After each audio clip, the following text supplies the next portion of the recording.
Mobile డీసీకి connect చేసినాం, trigger చేస్తే అవ్వట్లేదు. సో డీసీకి కనెక్ట్ చేసిన తర్వాత అది బిఫోర్ ట్రిగ్గరా ఆఫ్టర్ ట్రిగ్గరా తెలియాలి. అసలు మరి బిఫోర్ ట్రిగ్గర్ ఏంటి, ఆఫ్టర్ ట్రిగ్గర్ ఏంటి, అసలు ఎందుకు ట్రిగ్గర్ చేస్తే యాంపర్స్ ఎందుకు పెరగట్లేదు, ఏమేమి చెక్ చేయాలి.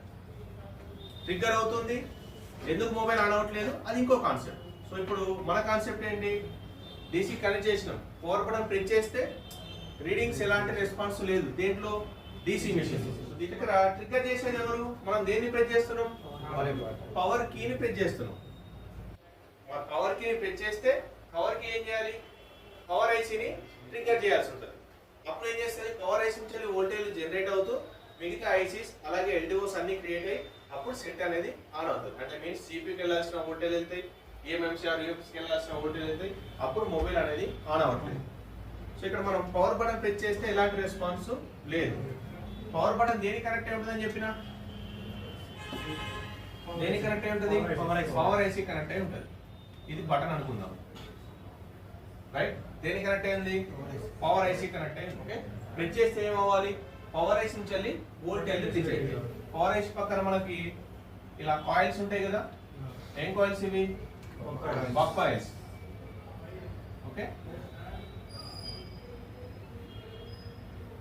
ఇలా రిలీజ్ అవ్వాలి, వోల్టేజ్ అన్ని రిలీజ్ అవ్వాలి. Means buck voltages 0.6 to 1.1 voltage, అలాగే లోయర్ ఎల్డిఓలు హైయర్ ఎల్డిఓలు అన్ని రిలీజ్ అవ్వాలి. రిలీజ్ అవ్వాలంటే ఎవరిని నొక్కాల్సి వస్తుంది, మనం పవర్ బటన్ నొక్కాలి. సో ఇప్పుడు మన కంప్లైంట్ ఏంటి, ట్రిగ్గర్ అవ్వట్లేదు, మీన్స్ డీసీలో ఎలాంటి రెస్పాన్స్ లేదు.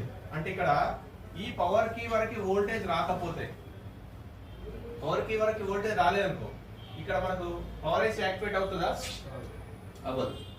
సో ఇక్కడ మనకు అంటే దీన్ని మనం ఏం చేద్దామంటే ఇక్కడ ఒక 2 parts గా డివైడ్ చేసుకుందాం. 2 parts గా డివైడ్ చేసి ఇప్పుడు పవర్ కీకి వోల్టేజ్ ఇవ్వాలంటే ఎవరిస్తారు, చార్జర్ ఐసీ ఇస్తారు. యాక్చువల్గా ఎవరిస్తారు, చార్జర్ ఐసీ ఇస్తారు. మరి చార్జర్ ఐసీకి ఇన్పుట్ కావాలంటే అది పనిచేయాలి, దానికి ఇన్పుట్ కావాలి కదా, ఎవరు, బ్యాటరీ నుంచి వచ్చే వోల్టేజ్ చార్జర్ ఐసీకి వెళ్ళాలి, చార్జర్ ఐసీ నుంచి జనరేట్ అవ్వాలి కదా వోల్టేజ్. ఏ వోల్టేజ్ జనరేట్ అవుతుంది, రైట్. సో ఛార్జింగ్ ఐసీ నుంచి ఏం జనరేట్ అవ్వాలి, VPH జనరేట్ అవ్వాలి. మరి ఇది పని చేయాలంటే దీనికి ఇన్పుట్ వోల్టేజ్ కావాలి కదా, ఎవరు ఇస్తారు, VBAT లైన్. VBAT అంటే బ్యాటరీ నుంచి వచ్చే వోల్టేజ్ కదా. సో VBAT లైన్ వచ్చేసి దేనికి ఇవ్వాలి, చార్జర్ ఐసీకి ఇస్తే చార్జర్ ఐసీ VPH జనరేట్ చేయాలి, అలాగే పవర్ కీకి కూడా వోల్టేజ్ ఇవ్వాలి, పవర్ కీకి కూడా వోల్టేజ్ ఇవ్వాలి.